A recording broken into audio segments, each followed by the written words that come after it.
This demonstration shows you how to create custom reports that contain only and exactly the information you need to see. As you will see, custom reports can be scheduled to run daily or can be run on demand. Let's create a custom report by browsing to Monitor, Manage Custom Reports, and clicking Add. We're going to create a report that lists all the applications used in our internal zones. We don't want to see the applications coming from our outside or internet connected zones. We could use this type of information to help build or refine our security policy rules. So we'll name our custom report Internal Apps by Zone. Your most important configuration choice is to select an appropriate source log that contains the data that you need for your report. A report cannot contain data that is not available in the source log. So we'll click the Database menu to view our choices. Notice that we can choose from either summary databases or detailed logs. A report can be generated more quickly from a summary database, but the detailed logs have more types of information available. You will have to look to see if the source you choose for your report has the information you need for your report. For example, if you need to see source addresses in your report, then you must pick a source log that includes source addresses. Or if you were creating a report about threats, choosing the threat under summary databases or threat under detailed logs would more than likely contain more usable threat information than choosing application statistics or URL. We'll show you how to look for which information is available in which logs next. Our custom report will display which applications are being seen by which security zones. The traffic summary database has the required log information, so we'll select it now. Here's a good tip. Once you select a data source, you can then view the types of data that are available from that source. Go to the Available Columns window and scroll to view the list of data types from that data source. Now watch what I do here in the demonstration. Watch for changes to the Available Columns list while I toggle between the traffic database and the URL database. So right now, this shows me available information from the traffic database, the summary traffic database. I'm going to click URL. Keep your eye over here. Notice how the lists change. See how the list changed? There's different data available from URL. If I toggle back to traffic, notice again the list under available columns will change. This is how you can determine if a source has the information you need for your report. We're going to go ahead and leave our database set at traffic summary. If you want the firewall to run the custom report each day, then you must click the scheduled checkbox. We'll select it for our demonstration. The time frame that you select determines how far back in time the source log will be searched. The choices include time ranges from the last day to the last month. We'll choose the last 30 days because in a month of time, we should see most of the applications that are in use in our data center. The selected columns section over here determines which columns of data will appear in your report. There are two ways to move an item from the available columns list to the selected columns list. We can click an item and then click the plus icon. In our example, we'll find source zone. We'll click it, and then we'll click the plus icon, and notice source zone is moved over to the selected columns list. To be even simpler, we can double click items. So we're going to find destination zone and move it over. We'll double click. We're also going to find application and move that over. We're also going to find sessions and move that over. And lastly, we're going to find bytes and move that over.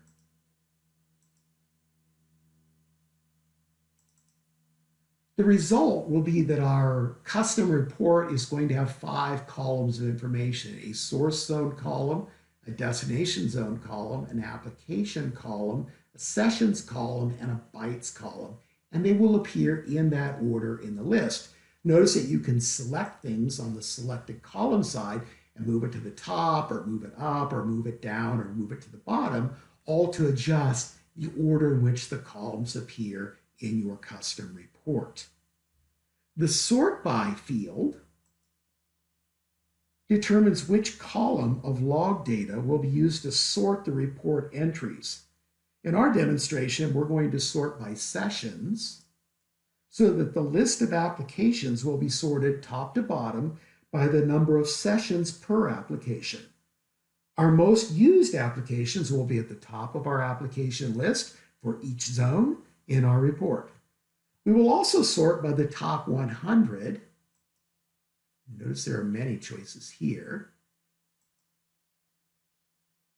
And the reason we're going to sort by the top 100 sessions is so that our report can list up to 100 applications per zone. If we think we might have more than 100 applications in use per zone, then we could choose a higher value like top 250 or more. Our group by selections further determine how our data is organized and presented in the report. You can group data by many attributes, as you can see here. We'll select to group our data by source zone. We'll also group our source zones by 5 groups. This means that our report will show us up to 5 source zones, and each zone will have a sorted list of up to 100 applications. The Query Builder section down here enables us to apply additional filters to the source log while generating a report. For our report, we want to exclude our outside zone to the internet and get a report that contains only a list of the applications seen in our internal zones. We'll click the Filter Builder link over here to open a new window and configure the filter to use in our report. These filters, by the way, are optional. They are not required.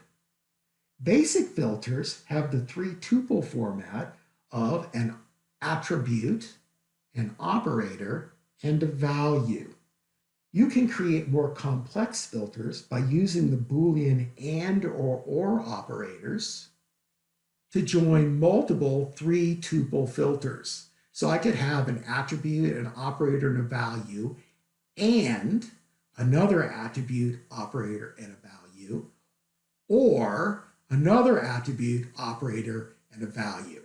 Notice there's also a negate option down here where you could actually set up a tuple to say this value and this value, or not that value. And so you could say or a not or and a not to create even more complex filters. In our demonstration, we'll have only a single 3-tuple filter, so we don't really need a Boolean operator in our demonstration, but the GUI requires that you start with at least one, so we'll start by selecting AND. Now we want to filter on the source zones, which is the source of our applications, so we'll select source zone as our filter attribute.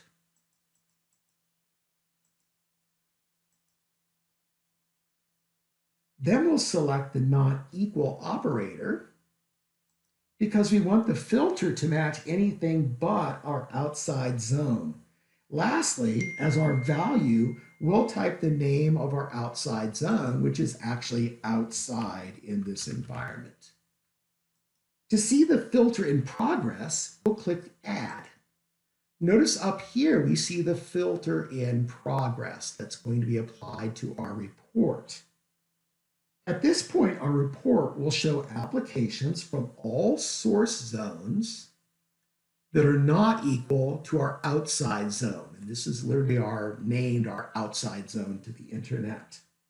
Notice that if we created a second report and simply deleted the n and not equals right here, we could generate another report that would show us just applications coming specifically from our outside zone. So if we know what applications are happening inside our data center and which applications are being used outside our data center, we could use this information to build or further refine our security policy rules. Because we don't need to add any other 3-tuple filters, we can just click Apply to apply this filter to our report. And you see the filter right down here has been applied.